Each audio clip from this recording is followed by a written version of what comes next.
Most of us who have lived with the events of 9/11 have, as a result, experienced some kind of trauma. It can be very difficult to come to terms with what actually happened at the World Trade Center. In fact, someone told me recently, "I wouldn't believe what you're telling me even if it were true." Our petition signers with psychological expertise have stepped forward to offer their insight. While this segment is clearly outside the knowledge base of the architects and engineers for 9/11 truth, these experts in psychology highlight their valuable experience for us as to why this evidence can still be so difficult for people to accept. As we know, the horrors of what happened on 9/11 were televised all over the world, and they were televised, in fact, live. We witnessed the deaths of almost 3,000 of our fellow Americans.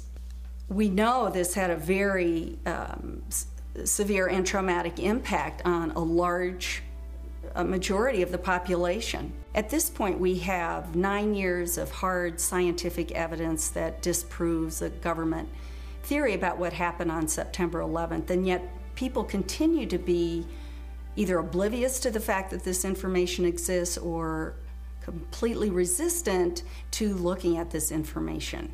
So the question becomes why? Why is it that people have so much trouble hearing this information? From my work, I think we would be remiss not to look at the impact of trauma. Many people respond to these truths in a very deep way.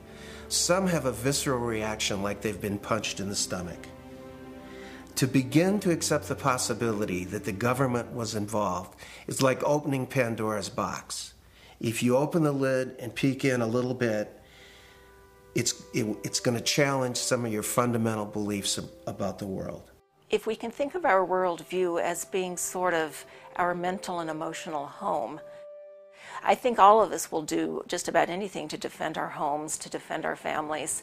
And so I see that with people, and I saw that with myself when my brother tried to talk with me about it, of don't mess with me, don't mess with my home, don't mess with my comfort with how things are. About a week later, I read a lengthy article by Professor Griffin about why he believes the official account of 9/11 cannot be true. And it was a very well-researched article. It was in my office at the time. I sat there and I felt my stomach churning. I thought maybe I was going to be sick. And I leaped out of my chair and ran out the door and took a long walk around the block, around several blocks, and just broke down. I understand now that what was happening was my worldview about my government being in some way my protector, almost like a parent, had been dashed, and it was like being cast out into the wilderness, I think is the closest way to describe that feeling. And I sobbed, felt like the ground had completely disappeared beneath my feet. And I knew at some point during the walk that I knew that I was going to have to become active in educating other people about this, that for me to retain any sense of integrity, I was going to have to take some action. I couldn't just let something like this go. When we hear information that contradicts our worldview, social psychologists call the resulting insecurity cognitive dissonance. For example, with 9/11, we have one cognition, which is what the official story of 9/11, what our government told us, what our media repeated to us over and over, that 19 Muslims attacked us. On the other hand, we have what scientists, researchers, architects, engineers are now beginning to tell us, which is that there is evidence that shows that the official story cannot be true. So now we've lost our sense of security. We are starting to feel vulnerable. Now we're confused. 9/11 truth challenges the beliefs that our country protects us and keeps us safe, and that America is the good guy. When your beliefs are challenged, fear and anxiety are created. In response to that, our psychological defenses kick in, and they protect us from these emotions. Denial, which is probably the most primitive psychological defense, is the one most likely to kick in when our beliefs are challenged. And it's a very, very uncomfortable state to be in. And eventually our mind shuts off. Just like when a computer is overloaded, our minds get overloaded. We can't handle it anymore and we shut down. And what some of us will tend to do is deny the evidence that's coming our way and stick to the original story, the official story, and to try to regain our equilibrium in that way. Another thing we can do is decide to look at the conflicting evidence and be sincere and be open-minded and look at both sides of the issue and then make up our own mind about what reality is. Here are a few of those spontaneous initial reactions to hearing the contradictory evidence about 9/11. I don't want to know the truth, or I'd become too negative and psychologically go downhill. I'm not sure I want to know. If this is true, then up would be down and down would be up. My life would never be the same. They say, this is the way the world works, and I'm convinced this is the right way the world works. 9/11 doesn't fit into that paradigm. So I don't need to look at the evidence. Fran, I refuse to believe that many Americans could be that satanically treasonous.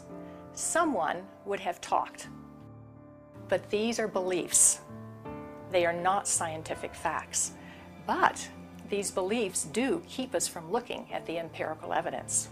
Whenever we say, I refuse to believe, we can be sure that the evidence that's coming our way is not bearable and that it's conflicting with our worldview much too much. As I thought about all of these responses, I realized that what is common to every one of them is the emotion of fear. People are afraid of being ostracized, they're afraid of being alienated, they're afraid of being shunned, they're afraid of their lives being inconvenienced, they'd have to change their lives, they're afraid of being confused, they're afraid of psychological deterioration, they're afraid of feeling helpless and vulnerable. And they're afraid that they won't be able to handle the feelings that are coming up. None of us want to feel helpless and vulnerable. Healing comes through facing the truth, experiencing it, allowing the feelings to come in, so that if there are feelings of fear that perhaps these events were caused by something that we haven't thought about yet, dark elements within our society, for example, we'll let that come in and explore it. Let the light shine on whatever happened. This will be the most healing process. The Germans did this after their war. The South Africans did this after apartheid. Reconciliation through the truth is what is a deep path to psychological recovery from the myths and lies around which this historic event has been cloaked in the official view. One of the ways to deal with the trauma is to find the answers. That's why I think it is of such importance to have a comprehensive investigation. To work together to expose what happened, regardless of where the evidence takes us. That's what we expect in our state government, law enforcement.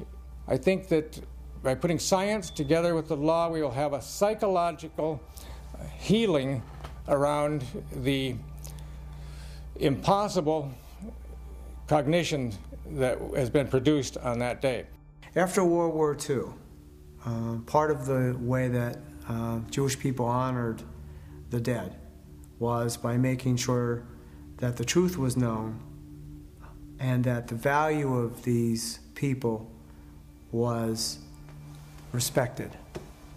Not pursuing the truth about 9/11 disrespects the value of the life of the people that died. Thinking that we're above such things, that it could happen in other countries, but it couldn't happen here, that's a lack of humility, and that's excessive pride.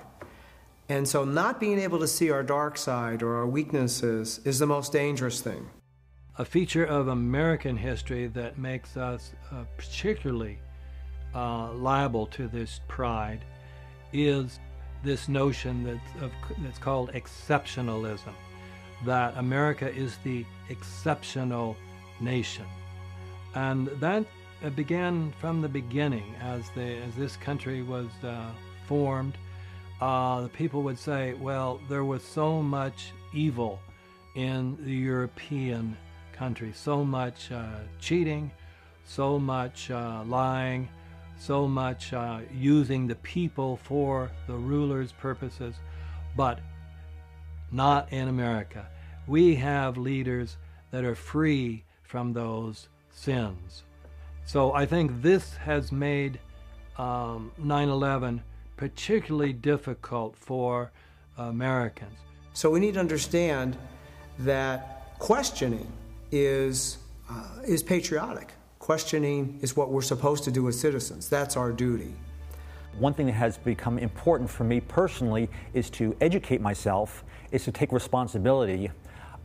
There's that wonderful quote from Mahatma Gandhi where he said that we must be the change that we wish to see in the world.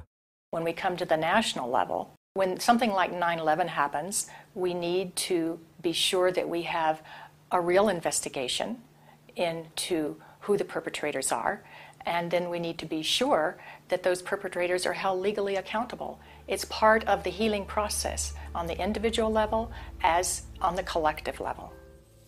We need the truth in order to heal.